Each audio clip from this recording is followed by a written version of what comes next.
And we are live here to chat about this week's television. And Kate, Superman and Lois is back, which is kind of the big thing this week. But if you listen in the distance, you'll hear all manner of rumbling as really all shows return from holiday break. And I'm pretty excited about that. Have you been watching anything new this week that has just returned, or are you just returning? So, I did watch Superman Lois this week, and then it's not necessarily of me returning it. It's more of me discovering it and completely engulfing myself into it. Discovery of Witches, the third final season came out last week, and I immediately caught up on all of it. I'm so excited to hear about A Discovery of Witches. I have not watched it, have not read it, but Kate is going to talk us through it this week and kind of give us her review and tell me why I and anybody else watching should be watching it. And we're also going to debrief on Superman and Lois. You'll be shocked to know I have some thoughts, and not all of them are positive. But Kate, before we get into all of that, do we have news for this week? So the big news that I do have is Elizabeth Henstridge's new show that has a lot of other stars in it, including like Uma Thurman and other people. Suspicion has released its trailer. It seems like kind of like a crime thriller, and that will Okay. premiere on February 4th. Ooh, that's very soon. That's exciting. Yes. I think you just said it, but remind me, what is it going to be premiering on or streaming on? I forgot to write that down. I don't remember. I can Okay. look, but I think it's Apple Plus. Oh, okay. Okay. But That I is don't know if I'll watch it, but it sounds like an interesting one. that's the same platform for Ted Lasso, which I still haven't seen, but I've heard good things. But I do not have even like tangential access to Apple Plus. I feel like that's like the only thing I don't have some kind of login or whatever situation for. So, if anybody has a Apple TV or whatever login and wants to consider me a member of your family, let's commit federal crimes together. For legal purposes, this is a joke, but I do have YouTube TV and a couple other things in this fictional Yeah. trade. So, before, we break any more laws, Kate, Superman and Lois has returned. And I want to jump right into it.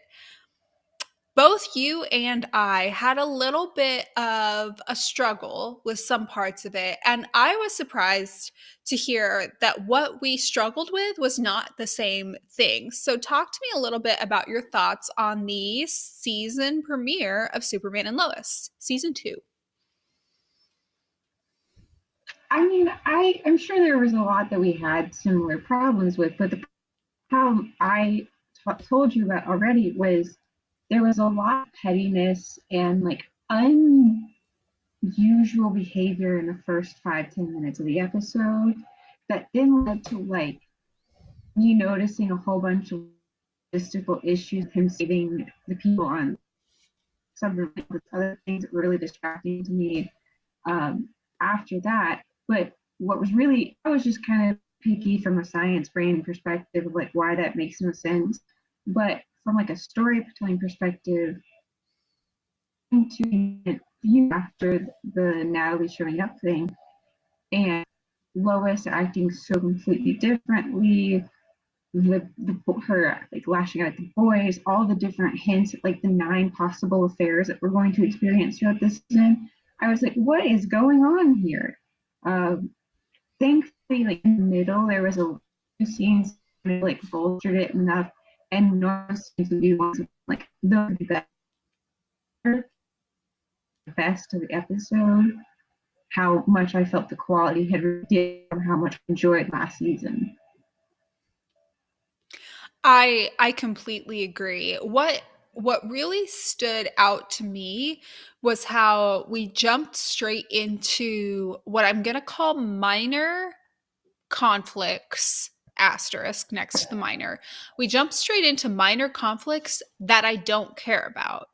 And what I always appreciated about season one of Superman and Lois was that whether it was these dumb little, the boys are fighting or, some sort of like high school romance stuff that I, wasn't super invested in, or whether it was like a minor little spat between Superman and Lois, I cared about it. I would get invested, if it was Lois trying to figure out a small ethical conflict at her job, I still cared. And we jumped straight into these conflicts. One that stood out to me the most was the conflict between Clark and Lois, where they're just sort of bickering, and then, she goes to hang out with somebody and he goes to hang out with whatever. And it felt way too soon in the season. Now, that particular type of spat, and actually quite a few of the spats in this episode, are not things I'm going to be particularly invested in, anyways. I'm not particularly invested in some kid trying to reconnect with his girlfriend after she gets back from camp, or, like whatever. But I'm particularly not invested in it as the season opener, given where we left off last season. It feels more like something you might have in the middle of the season when you have like a really strong A storyline and you're just kind of throwing some B and C lines at the screen. So it just felt like a weak start to me. But I wasn't sure if I was just kind of being a baby about the fact that there was conflict at all. So, to that point, did you feel like there was higher conflict this episode than you would normally find in a season premiere, or was it the type of conflict? It it might have been a slightly higher amount, but to me, I think my issue was less of like the amount or even the type of conflict, because how they had set it up, I kind of saw these different conflicts coming, but it was how they handled it in the first half of the episode. Like they did this jump cut of 3 months.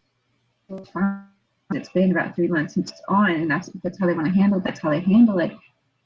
But for the longest, like in season one, I would say Lois's character has consistently been the most nuanced, like had the most nuance in the writing of the character. And while I understand the emotion she's experiencing in the second half, she kind of has some moment to explain herself. It's extremely different from the Lois we had previously experienced, how she's handled like similar like feelings of just overwhelming emotion. This lashing out, especially at her own children for something they have nothing to do with, and blaming Clark for just trying to beat her for her. While that is an understandable feeling of like lashing out, and sometimes when you're under such duress, you people that are trying to help you, it was handled in such a like half slash way that I'm like, I don't care. It's annoying. It's annoying that we've come back and the most likable character is saying some of the most like annoying things.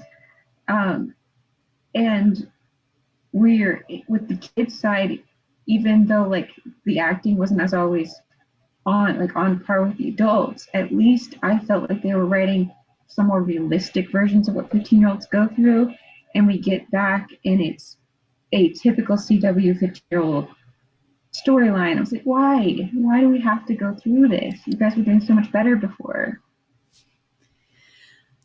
Yeah, I really struggled to jump back in because it felt like the stakes were suddenly lower but the irritation was higher, and it just didn't have to be that way because we have seen it not be this way. Now, I am not somebody who particularly cares about, oh, the big bad villain, needs to come out right from the start, or they need to be really clear about what the big bad, takedown storyline is, especially in a show like this. It really has more to do with the characters and the character development for me. But I did get the sense that if you were in this, as a more of an action or hero villain conflict type of fan, or that was your draw, you wouldn't necessarily be pulled in by this episode either. So I really wasn't sure who this episode really was speaking to or about. I will say one tiny minor defense of the teen situation. We had an episode where it was focused on teens and their little tumultuous relationships. And one of the cringier aspects was them dealing with potentially having sex for the first time, sneaking around and having sex, or approaching that line. Now, I found this incredibly cringy. I also found it not engaging. There was nothing about the storyline that I found engaging, entertaining, whatever. However, a storyline about teen sex is not supposed to be engaging or entertaining to me, so I will give them props for making it appropriately cringy. I personally could have done without it entirely, because if it's not engaging or entertaining, why am I watching it as part of my entertainment? Like, I don't personally need a lecture about teen sex, but whatever. At least it wasn't like represented in some sort of, Glee season 5 or Euphoria or whatever type of like glamorize, sensationalize, and, you know, turn like teen sexualized storylines into entertainment. At least it was like entirely not entertaining. So they can get half a gold star for that. Half. Fair point. Yeah. It all that kind of be said to me is like it's bad. Like it really thing to point out that the most entertaining and most genuine and well written scene to me the whole episode was when Sarah and Kyle were talking in the garage, and she's having a hard time explaining like she doesn't know how she feels about Jordan because he's so into it, and she's like, I don't know, and there's a possibility that she likes somebody at camp, and her dad, it's such like it's a conversation that I've seen too many a time from personal experience of like him being a little too honest, and you're like, this is a weird conversation, but it's an accurate description of what's going on, and it was actually helpful to her. And that was the best scene of the episode. I'm like, why would you make me like Kyle's scene the best? I completely agree with you on both counts. It was the best or one of the best scenes in the episode, and I resent the fact that I have to take Kyle's side on anything, but unfortunately, he is right. And every other character that I normally like just did not deliver. Let me talk about the other thing that kind of put me on Kyle's side, not necessarily on his side, but just has me feeling bad for him. And I tweeted about this, and it seems like my interpretation is it's not in the minority, but it's also not in the majority. We're seeing some mixed interpretations here. So my interpretation is truly, for lack of a better term, they are affair baiting us with Clark and Lana. They're not going to have Clark and Lana have an affair, but they have made obvious, clear storyline choices to tease the fact that they could have an affair.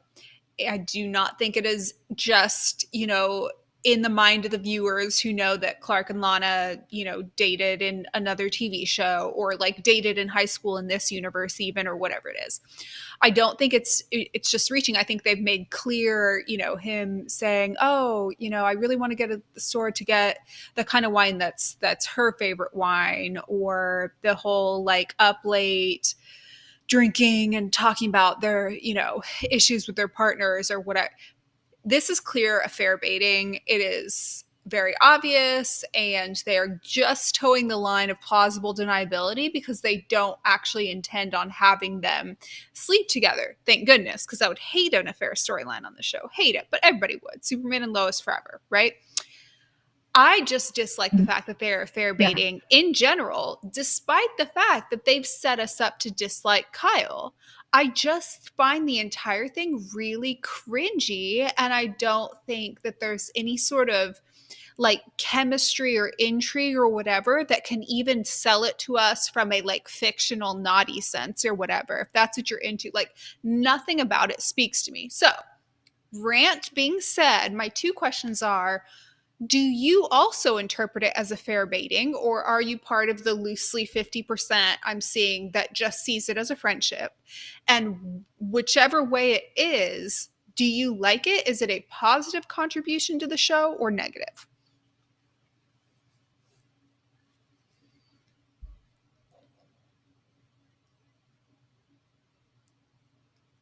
Kate is frozen for me. Kate, hello. Welcome. You're, I don't know if it was me glitching out or you glitching out, but what I understand your question was, do I see it the same way and do I like what they're doing? Correct. Yes. I see it as they are a thing. I don't think they will ever have Clark and Lois have any affairs. I don't, they would just get too much backlash and it wouldn't be good. It wouldn't be convincing. However, I could possibly believe a Kyle, Lana, like one of them cheating on the other. That one I could totally see happening. I don't want either because I don't like stories about affairs. I just find them boring and kind of stressful and not enjoyable at all.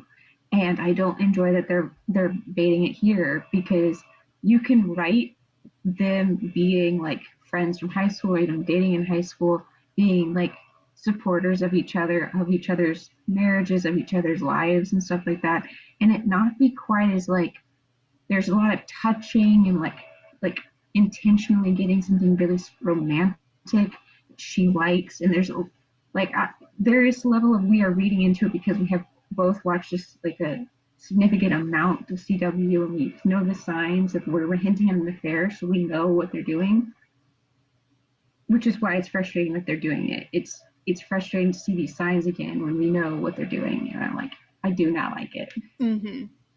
In a stronger episode, I think I would overlook it. But in this episode, with it being a premiere, way too soon to have this kind of fight with Clark and Lois and have him, going off to another woman or whatever. B, it's just there was nothing else in the episode to kind of absorb it. So you're just kind of left with this ickiness that I just don't find entertaining. And I'm with you. I don't like affair storylines. I don't like affair baiting storylines. There were a couple examples in TV history where I find them kind of interesting in a weird way. Really unpopular opinion, but Pam, Jim, and the cameraman, I can't remember his name, like Ryan or something like that. That I found really interesting and intriguing because it went with the format of the show. It was really short lived. There were, nothing ended up happening, but there was like a little bit that I would put up as like an example of affair baiting done kind of interesting or whatever. I hate even saying it that way, but like in this weird fictional sense, there are a couple examples of like how you can take something that is, both of us are against the moonlighting curse. You can take a couple that's been together since the beginning and have something come in that seems tumultuous, but there's no actual like physical or emotional affair. There's just having a long term, like it's just, it's very icky. And I Yeah. also see it as very intentional. There were mixed reviews though. So we're going to have Carrie on, for example, next week to chat about Superman and Lois. And he says he did not get the same Clark and Lana vibes. He said that there might be something potentially between Lois and John, but I think he was just kidding about that. He better be kidding. Superman and Lois forever. Whereas we have others. So Gary also commented that he seems to be getting these vibes, but Lois and Clark forever, no triangle with Lana. Ken says he is not here for any Clark and Lana affairs, and he had the whole fingers in his ears thing. I think there's some who are saying they do not get these vibes, but it is because they don't want to. And I'm here to tell you I've watched a lot of CW and this is intentional. But the bright spot is it's only uphill from here. We know the show can be better, so I can only assume it gets better as the season goes on, and we will know that starting next week, whether we're starting a upward trajectory in terms of character development, in terms of big bad, and yes, in terms of romance. Now, Kate, there is a show that cannot go uphill because it has just ended. And you are here to tell us why we should be watching it anyways, and possibly also why we should be reading the book anyways. So tell me, we're digging ourselves out of this pit of disappointment this week from Superman and Lois. What should I be watching? Okay. All right. Picture it. Okay. You are a doctorate historian studying in Oxford, Okay. and you find a magical book. Okay. Shit hits the fan. Okay. So it's in a world where there's vampires, witches, and demons. Um, they all coexist with humans, but they're not allowed. They're supposed to not like each other. They're not supposed to have relationships with each other. And Dr. Diana Bishop finds this book in the Oxford Library, and it's apparently this book that has been missing for hundreds of years. It's actually based on a real life missing manuscript. And this is supposed to, like, in all these different groups of species, they all think that this magical book is supposed to be the one that saves them. It's the one that like makes them the most powerful of three magical races, like all that. And it essentially starts like a manhunt for her. Well, at the same time, there's a guy named Matthew Claremont who knows this, has been looking for this book for years because he studies genetics. He's worried about like the dying off of all the creatures and everything like that. So he's trying to get the book, and he very quickly falls in love with her as he's trying to protect her from the elements around her. And you start to figure out like she's got way more magical. She's a witch. I left that part out. She is a witch. He is. She has way more magical powers than she realizes. She has more to do with this story than she has originally accepted, and their romance is a big no-no. So they kind of It's have a no-no to because traverse she's a that witch. land. It's a no-no because she's a witch and he's a vampire. Ah, okay. Yes. So there's like this group of people that are supposed to kind of be like the rule keepers, like the judges and of the magical creatures called the congregation, and they're very much against this romance. And that's just like the first season. The second season, you see them deal with a lot of history about it, and then the third season is kind of coming in and saving the day. Uh, it's very much based in real life history. I am a big nerd, and I especially like the Renaissance and Tudor England specifically. And because of that, I knew a lot of the references they were making. If you're familiar with the School of Night and those people, so like Charles Marlowe and like uh, all the names in my brain, but all these characters and people are like titular to the story at hand. There's Queen Elizabeth in it. It's a massive story of real people interwoven with this magical book that is supposed to save the day. It's very good. The I will say, like, I will warn you, it has some issues that took me a minute to get over. So it's no surprise that it is that trope of overprotective to the point of being possessive male love interest. Uh-huh. In the show, it's there throughout, but the way that it like the level that issue is very short lived. Um, and then of like a half like he's more protective of her because he doesn't trust himself than like not trusting her or not being a protector, which is like okay, fine.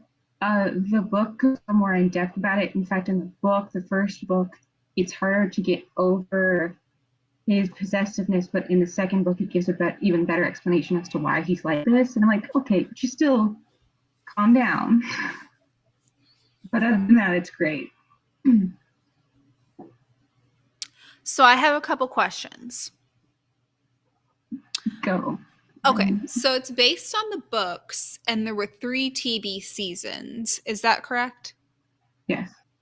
Do the TV seasons cover the entirety of the books, or do they go beyond it? Is it shorter than the whole books? What is it?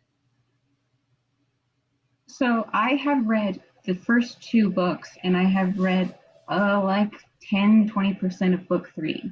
I have watched all of the shows so far though. From what I could understand, it is pretty much in line with the books.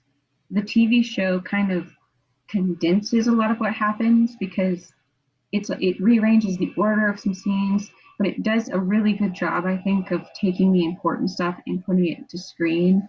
And I think it does a really good job of copying dialogue over when it's useful, or like translating the dialogue into a better version of what she was trying to say, um, to the show. That makes sense. Okay. Question. In Okay, so I want to ask the spoilery question, which is, does it have a happy romance ending? And I'm not going to ask that because if I want to spoil that, I can go spoil it by, reading the last 3 pages of whatever book. I will instead ask, were you satisfied with the romantic storyline? I was satisfied with the romantic storyline, and even more so, I was satisfied with the actual large plot. Like Okay. I liked the romance. It's not my OTP of all time, but I enjoyed the romance. I enjoyed the story of their romance, but I really liked the actual magical plot of it all. Okay. The symbolism. That goes a long ways because I mean, there's some books, Shadow and Bone, where I don't like the actual, like, storyline ending. So having a romance ending that I actually like would be great. But they don't have that either. So it would be nice to have both. Okay. So 3 books, 3 seasons. What network was it on? Remind me. It's on like a dozen networks. I watched it on HBO. I think it was. I don't Okay. remember where I watched it actually, but like you can get it on Sundance. It's on HBO. It's on 3 or 4 other ones have given me advertisements. Hey, you can watch it here. Okay, last question.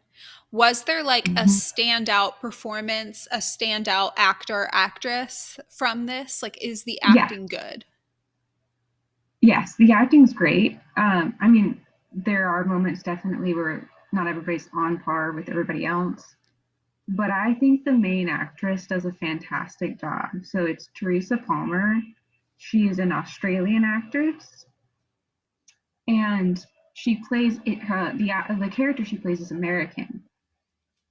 There is something about her voice that you can tell it's a very like intentionally American voice. Like you can tell she's trying to have an American accent, and normally that would be distracting, but it's actually a very like soft and like calming voice. And because of the character she plays, her character from like the go is very just done with the whole situation. She's like, I'm done with this. Let's just fix it and get it over with. And yet she also kind of is like, for as much as she wants to fix everything and it has a big emotional heart, she kind of has that calm demeanor of like, I'm not going to overreact. It will only cause problems. So that soft intentionality actually does help the performance, I think. That's high praise. Okay.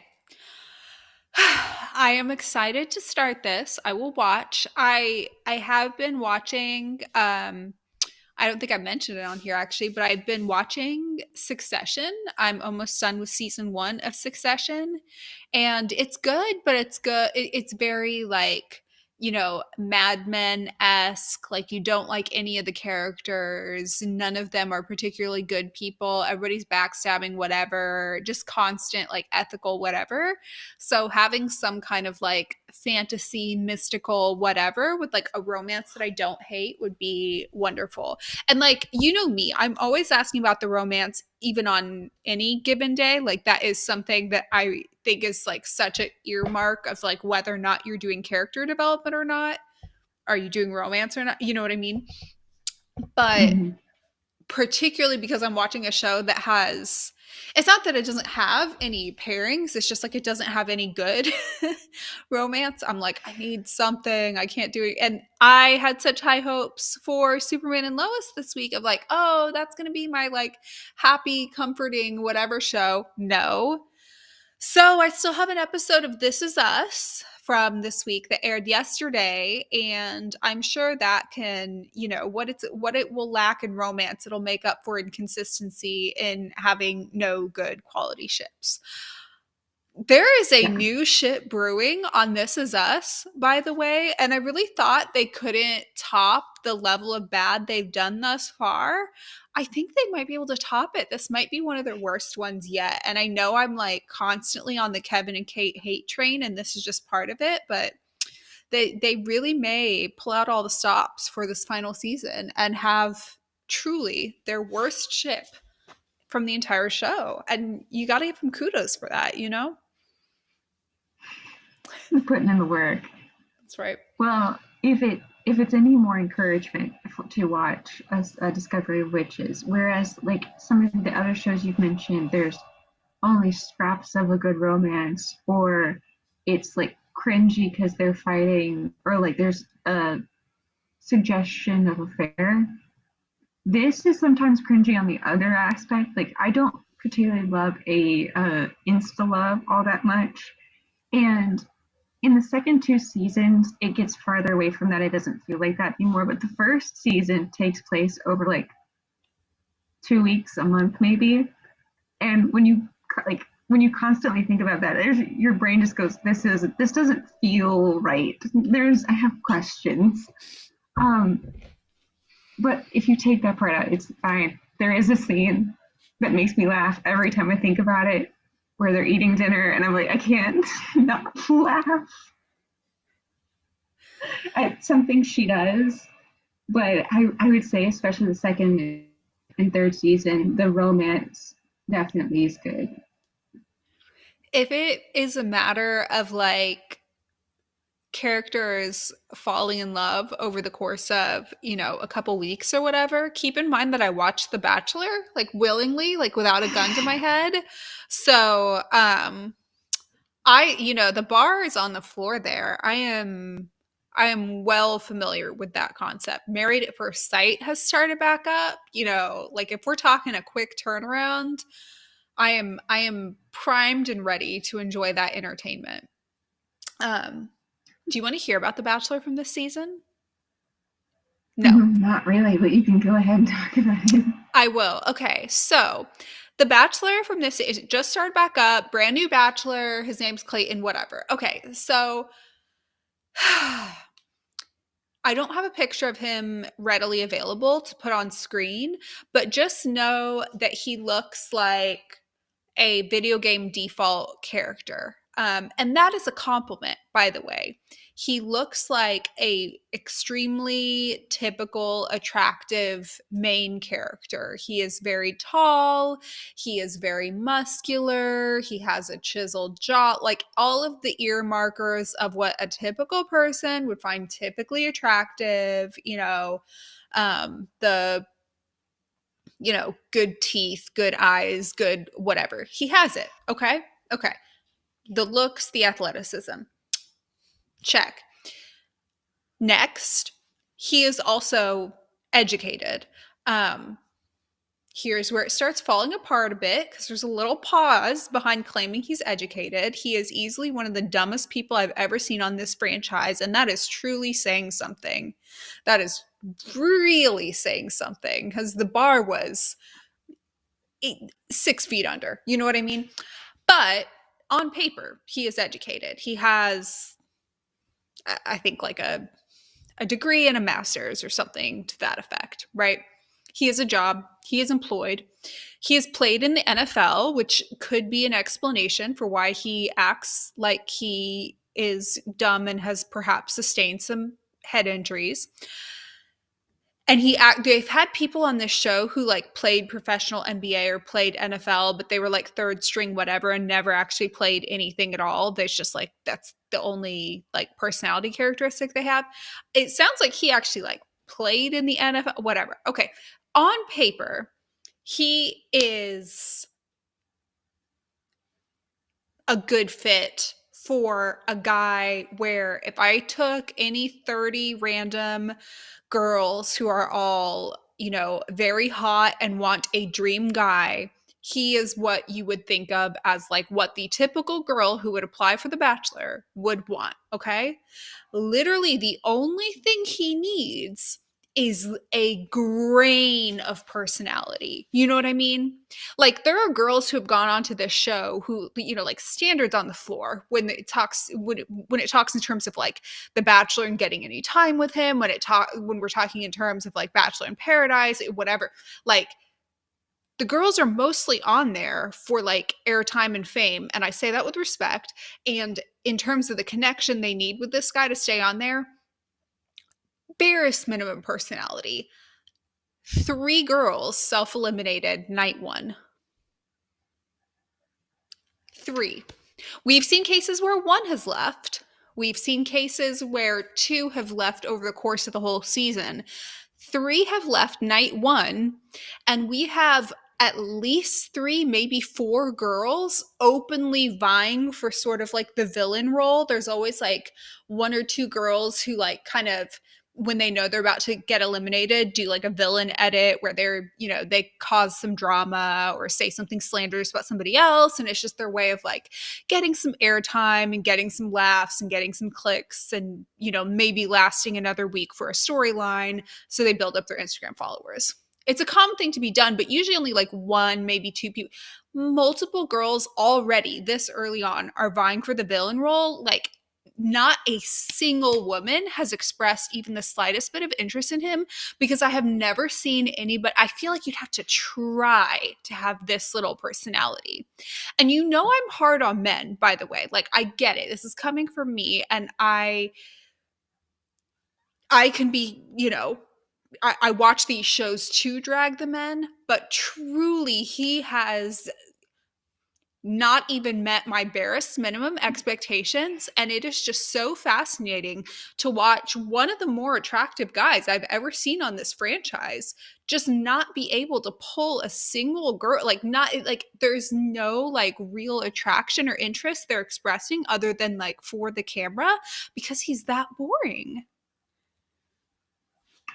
Well, you see, now the villain story I want to see that I would make me go back, I would watch a season if this happened, is one of the villain girls turns out to be a villain, but not towards the other girls. No.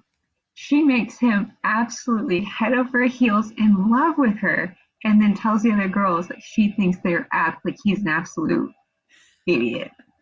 And that makes the girls mad because they want to be with him. So she's not only like, she's not bringing any of the girls down or anything like that. She's just being honest that she thinks he's an idiot, and yet he's in love with her. And they're all pissed off because they can't have him because she's won him, basically, even though she doesn't like him. That would be something I would watch. That sounds fabulous. That sounds fantastic. Would watch. When it comes to this, that would be interesting. But literally, if there was a girl like talking crap about him behind his back, I really don't think very many of these girls would care. Like, they're not interested in him. And like, I would understand it if he was like a very specific physical type that not everybody's into. I would understand it if he was like moderately unemployed or just whatever. He's just really like dumb and has no personality, and he can't even get like a 22-year-old who just wants Instagram followers. And that's just wild to me.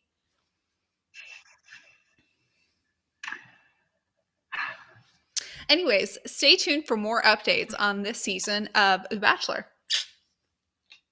Well, Kate, that wraps Okay. up that wraps up everything I watched this week. I did finish one singular book. It was the latest B.A. Paris book called The Dilemma, which was written in the style of like the TV show 24, where the entire book takes place over the course of 24 hours and there's like a chapter per hour type of thing. It was great. 10 out of 10. Would recommend. I like everything she's ever written. We shall see if I do any more reading this upcoming week or if I dive into a Discovery of Witches. One or the other. I mean, I know what I want you to do, but go as you are. I'll follow my heart, as they say in reality TV dating. I will see you same time, same Mm. place next week, where we will also have Carrie and we will be dissecting Superman and Lois and possibly some other new DC TV, which is coming out this week. Maybe a new DC TV show that has come out this week starting yesterday. We'll see.